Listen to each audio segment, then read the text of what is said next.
Yung pong mga pangalan like Paul Estrada, itong Mark Tiksay, na nabanggit din po nitong si Saldico sa kanyang video statement, ano po, at nabanggit din po ito nitong mga taga-DPWH, no?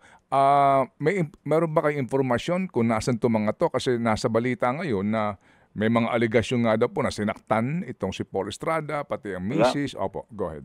Kabulaanan yung Ted. Alam mo si Paul, umalis siya ng September 2, papuntang Hong Kong. Since then, hindi pa siya bumabalik. Yung Mark, parang umalis pero nakabalik na. Yung iba, ganun din. Walang umaalis. Dalawa lang yung umalis eh. Hindi ko sigurado kung yung Mark yung isa. Pero yung si Paul, ang hindi pa umuuwi, simula nung September 2. So kalokohan yung sinasabing hinuli ng NBI, binugbog, tapos pinadala sa Chile. Alam mo, merong mga tao na they don't care anymore kung kasinungalingan yung kanilang sinasabi, basta masabi lang nila. Senator... Ang daling i-verify eh. Opo. Nakita na sa immigration records eh. September 2 umalis, Hong Kong. Simula noon, hindi pa babalik. So malamang yung kasama ni Saldico.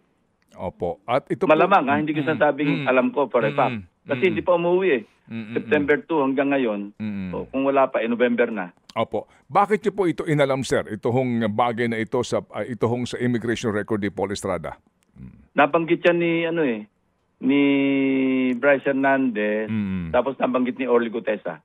Nagtama sila. Di ba pinakita ko pa yung picture? Opo. Sabi nila, yan nga ho yung si So confirm na yun talaga yung John Paul. So noong bago kami magkaroon ng pagdinig, nag-check ako sa immigration. Ito yung mga personalities na gusto ko malaman yung whereabouts. Kasi may sinasabing, pati yung Orly Gutesa nga, pinacheck ko sa immigration kung merong records na umalis eh. Wala. Dito. Pero hindi natin alam kung nasaan. Okay. Kaya yung invitation niya, kinors ko, sinabi ko doon, I'm seeking your assistance kay Senator Marcoleta kasi siya naman na nag-present. Baka kako alam niya kung nasaan, matulungan yung komite na padaluhin. Sabi naman niya, wala na rin siyang contact. Yung sinasabi ni Mike Defensor na nasa Marine Compound, pinacheck ko agad doon sa kay Major General Blanco through fellow Cavaliers kasi wala naman akong direct contact doon. Sabi niya, wala talaga doon. Nag-deny na rin yung buong armed forces. Wala sa kanila. Pero pinagpipilitan pa rin na nasa Marine Compound. Paano ko makipag-argue sa taong wala na sa hulog?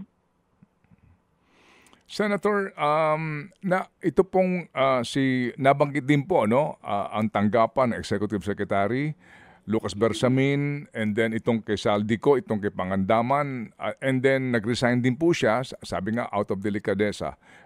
Sa inyo ho bang next hearing, inyo bang iimbitahan din si former ES Bersamin at saka si former DBM Secretary Pangandaman on this issue? I will have to check yung records kung may basihan, bakit nga ba hindi. Kasi maski sino naman talaga iniimbita dyan sa Blue Ribbon eh. Opo. Sir, si Secretary Bonoan at maging si Binibining Cabral. Umalis na si Secretary Bonoan eh. Nasa Amerika eh. May record siya na umalis. Pero I think, kasi may ILBO siya eh. Yung Immigration Lookout Bulletin Order. Opo. Ang ILBO naman, hindi naman pwedeng i-hold. Hindi naman hold departure yon. Ang pinag-uusapan nga namin ni SOJ, pati yung ibang nakausap ko. Kasi may nakausap akong retired na Chief Justice. Sabi niya, pwede naman yan, maski hindi pa nakapal yung kaso. May tinatawag na parang precautionary. Pwede namang mag-file ng petition na limbawa yung DOJ, Ombudsman, sa korte na hihilingin na magkaroon ng hold departure order yung isang tao dahil sumasa ilalim sa preliminary investigation. Pwede raw yun. Yun ang nagtataka ko, bakit hindi nila ginagawa? Kasi baka maubos yung mga naandito. Kasi kung hold departure, hindi talaga sila makakaalis. Opo. Yung ILBO, siyempre, interrogate ka. Lookout nasa secondary, nasa interrogation room. Pero hindi mo pwedeng pigilan yun eh. Pero kung makakuha sana sila ng court order para makapag-issue yung DFA, makapag-issue yung kung anumang ahensya ng hold departure, o yung korte pala, mag-issue ng korte ng order na magkaroon ng hold departure order, ibibigay sa immigration, i-hold ng immigration yun.